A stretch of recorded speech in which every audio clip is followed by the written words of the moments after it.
नाटक, इस चैप्टर का टाइटल। सतनाम सिंह बोला, आप लोग आज ही चलिए हमारे साथ बनारस। सनाया, पर आज कैसे पापा? बेटा, अब आपके बिन वो घर बड़ा सूना सूना लगता है। और सनाया को अपने साथ चलने के लिए वो राजी कर लेता है। थोड़ी देर में ही तीनों बनारस के लिए निकल पड़ते हैं। इसी बीच बहाने से सतनाम सिंह सनाया से फोन ले लेता है और उसे ऑफ कर देता है। बेटा, फोन ऑफ हो गया है, और अपनी जेब में रख लेता है। देर रात के वक्त ये वो बनारस पहुंचते हैं और सभी सफर के थके हुए थे तो सो जाते हैं। अगली सुबह, आज की सुबह सनाया का सामना एक कड़वे सच से होने वाला था। सनाया उठकर सतनाम सिंह के पास जाती है। उठ गए बेटा? गुड मॉर्निंग पापा। पापा, वो मेरा फोन। सतनाम, बेटा, आज से जब तक आपकी शादी नहीं हो जाती आप किसी से भी बात नहीं करेंगे। सनाया सुनकर चौंक जाती है। सतनाम सिंह बोला, हाँ बेटा, और आपकी शादी हमारे दोस्त के बेटे राघव से हमने फिक्स कर दी है। 10 दिनों में शादी है आपकी। पर पापा, हम तो राहुल से प्यार करते हैं। भूल जाइए उसे। सनाया, आपने तो कहा था। हमने क्या कहा हम सब भूल गए, और आप भी भूल जाइए। सच्चाई ये है कि आपकी शादी राघव से होगी। सनाया, मतलब वो दिल्ली में आप ड्रामा कर रहे थे? सतनाम, हम वहां पर कोई भी समस्या नहीं चाहते थे, इसलिए हमें आपकी बात सुननी पड़ी। और अब आप हमारी बात सुनिए। आज के बाद ना तो आप अकेले कहीं बाहर जाएंगे और ना ही किसी से बात करेंगे। पापा, ऐसा मत कीजिए, हम राहुल से बहुत प्यार करते हैं। बेटा, अगर आप नहीं माने तो हमें जबरदस्ती करनी पड़ेगी। तो प्लीज आप ऐसा कुछ ना करें। उसे भूल जाएं कि हम भूल जाएं कि हम आपके पापा हैं। सनाया, सही कह रहे हैं आप। हमसे ही गलती हुई कि एक जानवर पर भरोसा किया। दादी सही कहती थी कि जानवर पर फिर भी भरोसा किया जा सकता है, पर पागल हो चुके जानवर पर नहीं। और आप पर भरोसा करना हमारी सबसे बड़ी गलती थी। सतनाम, ठीक है। सनाया, हम नहीं करेंगे किसी से शादी। ठीक है। और जबरदस्ती सतनाम उसका हाथ पकड़कर एक कमरे में बंद कर देता है। उस दिन से आज तक ना तो सनाया कमरे से बाहर आई और ना ही उसकी किसी से बात हुई है। दादी न जाने कितनी ही कोशिश की सनाया को वहां से भगाया जा सके, पर नहीं। पूरे दिन सतनाम सिंह आसपास रहता है और उसके बाहर होने पर उसका बेटा उसके आसपास होता था। जाने कितनी ही बार दादी ने सतनाम से बात करने की कोशिश की थी, पर सतनाम सिंह उसकी बात पर गौर करना तो दूर ढंग से सुनता भी नहीं था।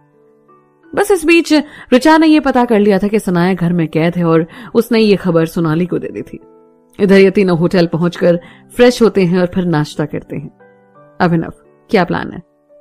कुछ नहीं, बस अभी थोड़ी देर में ऋचा आ रही है, फिर देखते हैं क्या होता है, राहुल बोला।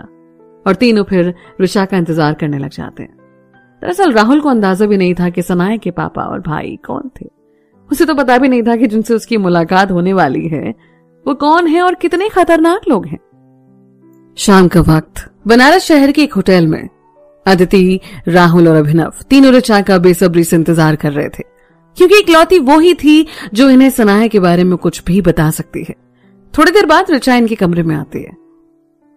हाय एवरीवन, सोनाली दी ने आप सबके बारे में बताया था और तीनों से मिलती है। अदिति बोली, क्या तुम सनाया से मिली हो इस बीच? ऋचा, नहीं यार, उसके पापा ने उसे घर में बंद कर रखा है और जब से वो वापस आई है ना दिल्ली से, तब से किसी को दिखी भी नहीं है। अदिति बोली, वो ठीक तो है ना?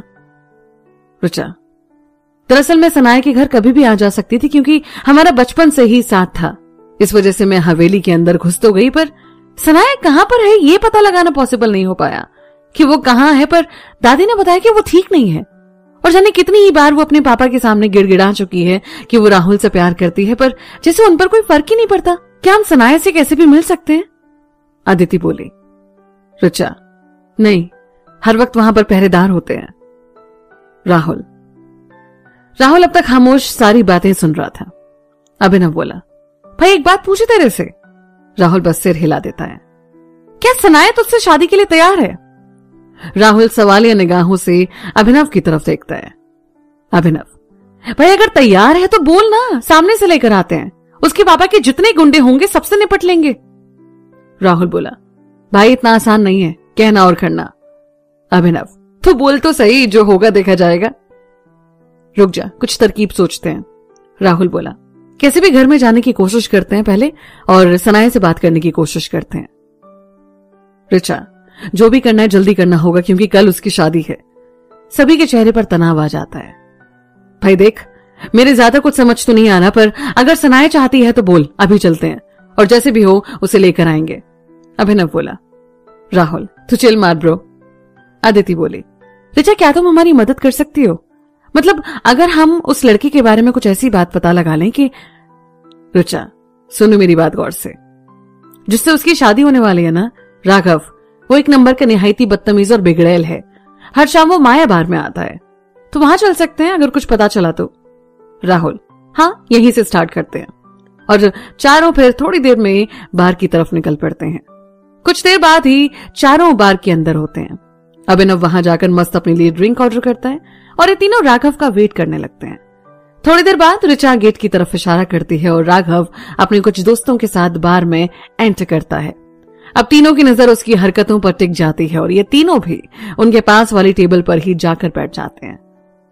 राघव बोला, आज की दारू मेरी तरफ से, और वेटर को आवाज देकर अपने पास बुलाता है। सुन, तेरे बार में ना जो सबसे महंगी शराब है उससे इस टेबल को भर दे। और वेटर वहां से चला जाता है।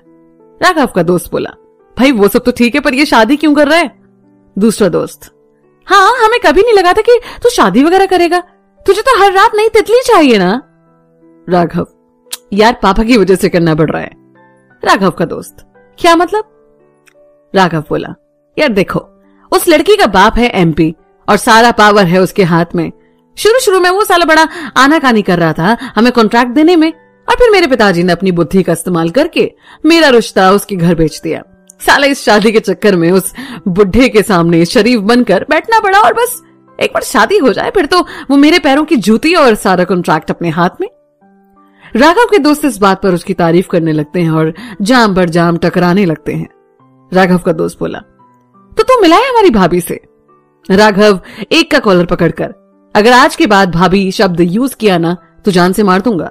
और फिर उसका कॉलर ठीक करते हुए, फगली बोल तो सही, पहली मुलाकात तेरी ही करवा दूं। सभी इस बात पर खिलखिलाकर हंसने लगते हैं और आसपास लड़कियों को ताड़ने लगते हैं। राघव, यार आज कोई तितली नजर नहीं आ रही। और तभी उसकी नजर इन तीनों पर जाती है और राघव, अदिति और ऋचा को गंदी तरह से देखने लगता है और गंदे गंदे इशारे करने लगता है। राहुल बात को बढ़ता देखकर दोनों के साथ तुरंत बाहर आ जाता है और दोनों से बोला, तुम दोनों होटल पहुंचो और मैं थोड़ी देर में आता हूं। अदिति, कहां जा रहा है तू? राहुल, एक छोटे से काम के लिए किसी को बुलाया था। और दोनों को ऑटो में बिठाकर वापस बार की तरफ निकल पड़ता है। उधर बार के अंदर अभिनव सारी हरकतें और उनकी बातें सुन रहा था और बस इस इंतजार में था कि कब राहुल और ये दोनों वहां से निकलें। और जैसे ही तीनों बार से बाहर निकलते हैं, अभिनव हाथ में शराब की ग्लास लिए राघव के टेबल की तरफ बढ़ता है। अभिनव झूमते हुए राघव के टेबल के पास जाता है और जानबूझकर उस पर शराब की पूरी ग्लास उड़ेल देता है। अभिनव, ओ भाई साहब, सॉरी भाई साहब।